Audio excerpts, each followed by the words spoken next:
जाइएगा। तो ये स्ट्रक्चर होता है, ये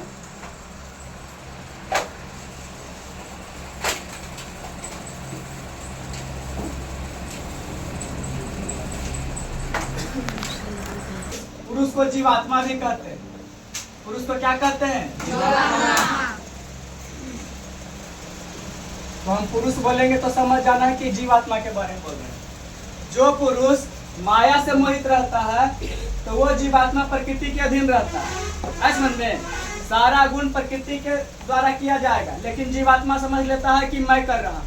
हर्षित होगा, गर्वित होगा, लज्जा मानेगा, ग्लानि मानेगा, समझा। तो जो माया से मोहित रहता है वो प्रकृति के अधीन रहता है, और सारा गुण प्रकृति के तीनों गुणों द्वारा किया जाता है, सतोगुण, रजोगुण और तमोगुण के द्वारा किया जाता है। लेकिन जो जीवात्मा भगवान का भजन ध्यान करते करते माया से मुक्त हो जाता है, ज्ञान पर प्राप्त करके माया से मुक्त हो जाता है, वो अपनी प्रकृति का अतिक्रमण कर लेता है, अपनी प्रकृति का अतिक्रमण कर लेता है, रहता है इस प्रकार से। जब कोई व्यक्ति जन्म लेता है तो प्रकृति के अधीन रहता है, ठीक है। जीवात्मा प्रकृति के अधीन होता है, यहाँ समझना है। जीवात्मा प्रकृति के अधीन होता है, कोई भी जन्म लेता है तो ऐसे में वह जीवात्मा प्रकृति के अधीन रहता है। लेकिन वही जब भगवान का भजन ध्यान करते करते ज्ञान प्राप्त कर लेता है तो वह जो होता है प्रकृति से मुक्त हो जाता है, और वह जीवात्मा किसको प्राप्त हो जाता है? भगवान को, नारायण को प्राप्त हो जाता है। ऐसे में फिर जब ये व्यक्ति नारायण को प्राप्त कर लेता है तो इसको कहते हैं योग युक्त। क्या कहते हैं? योग युक्त। तो भगवान दो प्रकार की निष्ठा बताए हैं, एक सांख्य योग और एक कर्म योग। हुए सारे कर्म करते हुए भगवान का भजन ध्यान करना है, लेकिन खुद को कर्ता नहीं मानना है, इसी को कहते हैं कर्म योग। इसी को क्या कहते हैं? कर्म योग। तो हम सभी संसारिक लोग क्या है? कर्म योगी। क्या है हम लोग? कर्म योगी। कर्म करते हैं, अपनी जीविका उपार्जन करने के लिए कमाते हैं, है ना, और उससे हम लोग धर्म का कार्य करते हैं। धर्म का कार्य करते हैं तो हम लोग को अर्थ की प्राप्ति होती है, पैसे की प्राप्ति होती है, और पैसे की प्राप्ति होने पर सारी कामना सिद्ध होती है, स्त्री, पुत्र, धन, मकान, ख्याति, ये सब प्राप्त होता है। योग में सन्यासी रहते हैं, योगी रहते हैं, जो उनका कोई कर्म नहीं होता है, उसको अपना पेट पालने से कोई मतलब नहीं रहता है, वो फिक्र ही नहीं कुछ करते हैं, वो सिर्फ भगवान का भजन ध्यान करते रहते हैं, ज्ञान प्राप्त करते रहते हैं, और वही समझते हैं कि जो कुछ भी भाग्य से मिल जाए, प्रारब्ध से मिल जाए, उसी में अपना जीवन निर्वाह करते हैं। सांख्य योगी कभी भी धन का संचय नहीं करते हैं। सांख्य योगी, जिसको ज्ञान योग कहते हैं, वो धन का संचय नहीं करते हैं। तो तुम लोग को समझ लेना है कि कोई सन्यासी का वेशभूषा बना करके आएगा मेरी तरह, तो समझ लेना है कि अगर जो ज्यादा चीज मांग रहा है तो ये मत समझना कि वो मेरा परीक्षा ले रहा है। तुम इतना ही कहो कि आप भोजन कीजिए और कुछ दान कर देते हैं, अनाज पैसा लेकर के चले जाइए। अगर आप सच्चे सन्यासी हैं तो आपको धन से कोई प्रयोजन नहीं है, उसके लिए धन इकट्ठा करना कोई मतलब ही नहीं रहता है। तो फिर तो ये हो जाएगा, वो सन्यासी नहीं है, वो क्या है? माया में लिप्त है ना। वो ढंग बना लिया अपना जीवन जीने का, सन्यासी का वेश बना लिया है, लोगों को धर्म के नाम पर ठगेगा, लेकिन फिर भी अपना धर्म निभाना है, दान धर्म निभाना है। ये नहीं कि कहेगा कि सोना दान कर दो, इतना दान कर दो, वैसे में लूट के चला जाएगा। ठगने वाला बहुत है कलयुग में। और शरीर से, मन से, वाणी से और शरीर से। मन में भगवान का स्मरण कर रहे हैं या मन से कुछ भी कर रहे हैं तो वो मन से कर्म है, और वाणी से बोल करके भी करते हैं। अभी हम क्या कर रहे हैं? कर्म बोल कर रहे हैं, वाणी का प्रयोग कर रहे हैं। जो लोग शरीर से मेहनत करते हैं, खून पसीना बहाते हैं, धन इकट्ठा करते हैं, तो वो तो शरीर से कार्य करना कर्म हो गया। मन से किया हुआ कर्म नहीं लगता। मन में किसी के बारे में बुरा सोच लिए, मन में तरह तरह के विचार आते हैं, कुत्सित विचार आते रहते हैं, गलत विचार आते रहते हैं, तो उससे कोई पाप नहीं लगेगा। लेकिन वही अगर वाणी से उसको एक्सप्लेन कर दिए, ठीक है, बोल दिए, किसी को गाली दे दिए, किसी को दिल दुखा दिए, तो उससे पाप लगेगा। मन में और शरीर से जो कुछ भी कर्म किया जाता है वो तो होता ही। तो था अभी सबको दिव्य दृष्टि मिला हुआ, वर्ल्ड वार जितना भी होगा ना, वो सारा का सारा मोबाइल में देखेगा। मोबाइल ही एक दिव्य दृष्टि है। उस समय था द्वापर युग में कि आध्यात्मिक दृष्टि था, है समझ में, आध्यात्मिक दृष्टि था। अभी वही दिव्य दृष्टि है जिसको भगवान भौतिक रूप में परिवर्तित कर दिए, जिसको देख सकते हैं, छू सकते हैं। आज ये मोबाइल है, मोबाइल में सारा समाचार देखेगा कि वर्ल्ड वार में कहाँ कहाँ क्या हुआ, कितना पाकिस्तानी मरा, कितना चाइनीज मरा, कितना इंडियन गया, कौन नेता कुटा गया, समझा। ये सब घर बैठे देखेगा मोबाइल में। यही दिव्य दृष्टि भगवान सबको दिए। तो धृतराष्ट्र पूछते हैं कि धर्म क्षेत्रे कुरुक्षेत्रे समवेता युयोत्सवः माम का पांडवाश्चैव किम कुर्वत संजय।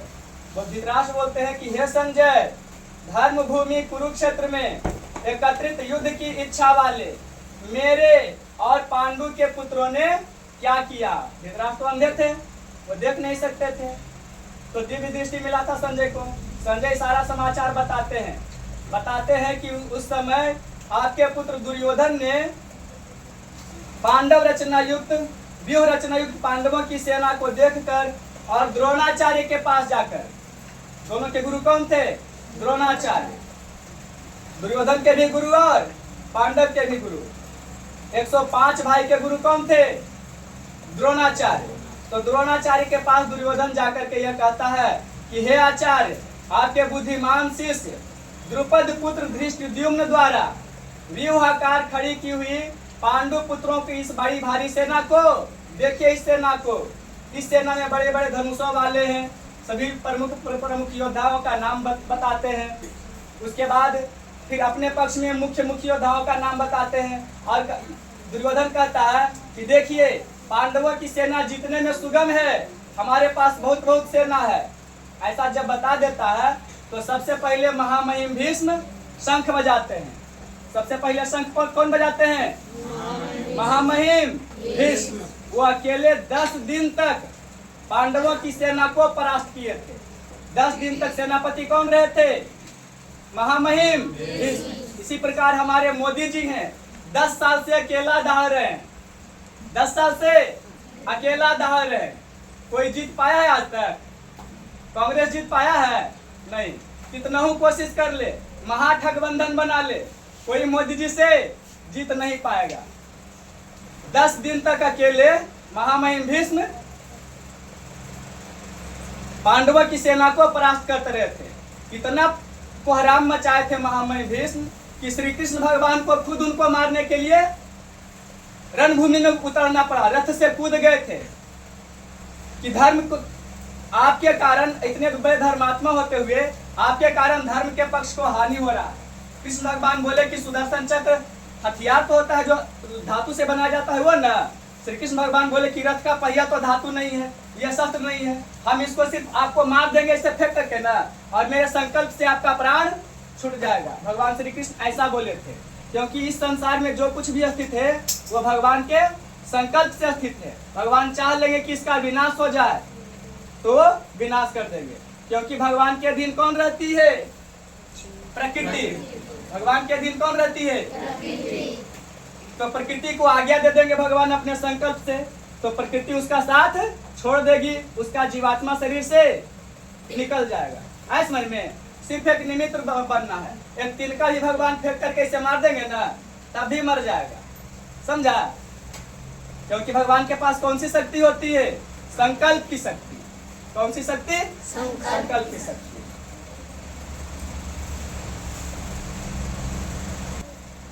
महामहिम भीष्म, उनका नाम था देवव्रत।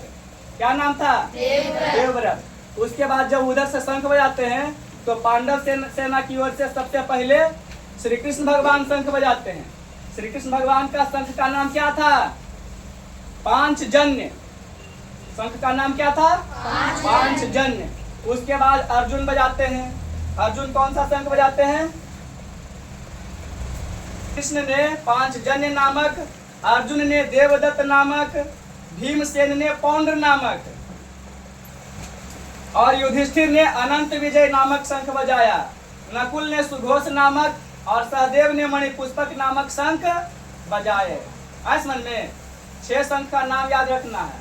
एक पांचजन्य, देवदत्त, अनंत विजय, पौंड्र, सुघोष और मणिपुष्पक, ये 6 शंख हैं। सबसे पहले मैं दोनों सेनाओं को देखना चाहता हूँ, दोनों पक्ष की सेनाओं को देखना चाहता हूँ कि क्योंकि इस युद्ध रूप में व्यापार में मुझे किस किस के साथ युद्ध करना है, किसका किसका प्राण लेना है। ये तुम्हारे महामहिम भीष्म है, दादाजी हैं, इन्होंने तुमको बचपन से पाला पोसा है, उंगली पकड़ के चलना सिखाया है, इन्होंने तुमको गोद में खिलाया है। इस धर्म युद्ध में तुम्हें इनका वध करना है। फिर भगवान श्री कृष्ण बताते हैं कि देखो ये तुम्हारे गुरु द्रोणाचार्य हैं, ये तुम्हारे गुरु द्रोणाचार्य हैं, इन्हीं से प्राप्त की हुई विद्या है तुम्हारे पास।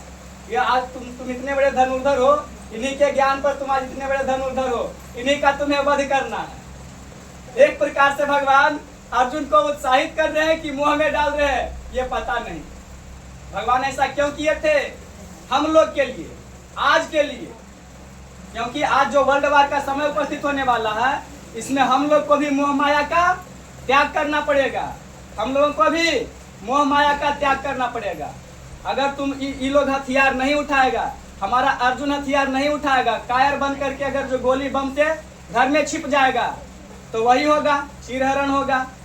चाइना पाकिस्तान वाला सब सैनिक आएगा यहाँ पर, हर घर से माँ बेटी को उठा करके ले जाएगा, समझा। तो भारत माँ का शेर बनना है, नपुंसक कायर नहीं बनना है। हर व्यक्ति को अपनी माँ का रक्षा करना धर्म है, अपनी बहन का रक्षा करना धर्म है, ये धर्म है। ये नहीं कि सिर्फ भगवान का आरती दिखाओ, मांग लो खाना पीना, इतना धर्म हो गया।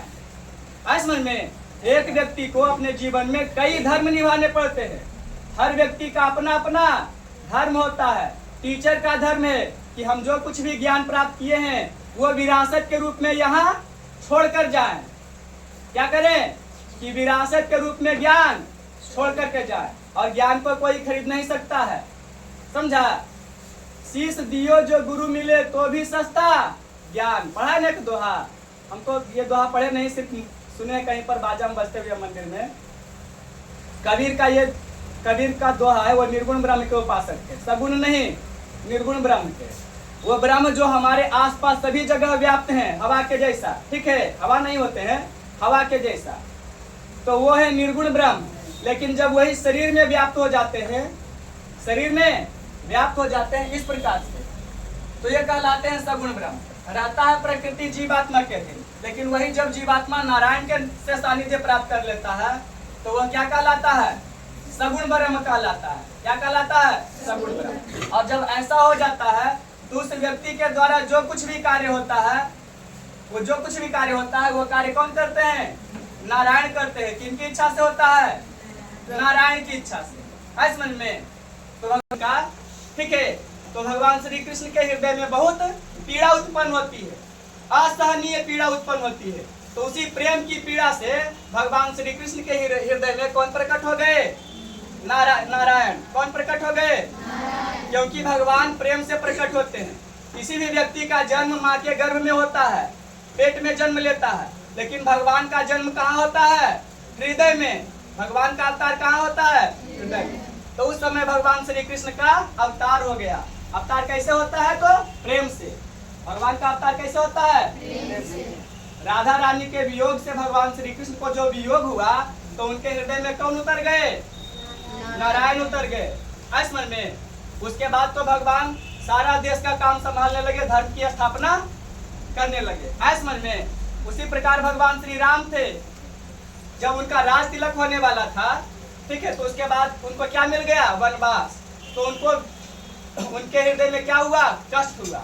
तो नारायण क्या होते थे पहले इस समय ऐसे, ठीक है, जब भगवान राम जन्म लिए थे तो इस तरह थे, प्रकृति के अधीन थे। लेकिन जब उनको वनवास मिलता है तब वह प्रकृति उनके अधीन हो जाती है और वो नारायण से सानिध्य प्राप्त कर लेते हैं। तो उस समय कहा जाता है कि राम अवतार हो गया। क्या कहा गया, राम अवतार हो गया। उसी प्रकार भगवान बुद्ध थे। भगवान बुद्ध भी तो माया में लिप्त थे ना, वो भी शादी विवाह किए थे। लेकिन जब वो देखते हैं कि नगर से निकलते हैं तो बीमार, रोगी और ये सब जब देखते हैं ना कि ये लाश को ले जा रहा है, जब इतना चीज देखते हैं तो उनको लगता है कि इस संसार में कुछ है ही नहीं। उनके हृदय में क्या उत्पन्न हो गया, विरक्ति उत्पन्न हो गया। तो भगवान बुद्ध जो सिद्धार्थ थे वो 12 साल तक जा करके तपस्या करते हैं। 12 साल तक जाकर के तपस्या करते हैं, तब उनको ज्ञान की प्राप्ति हो जाती है। तो जो बुद्ध भगवान इस तरह थे, प्रकृति के अधीन थे, वो किनके अधीन हो जाते हैं? नारायण के अधीन। तब उनको जब ज्ञान प्राप्त हो जाता है नारायण का, तो वो फिर ज्ञान का प्रचार करने लगे, सत्य अहिंसा का प्रचार करने लगे। आए समझ में?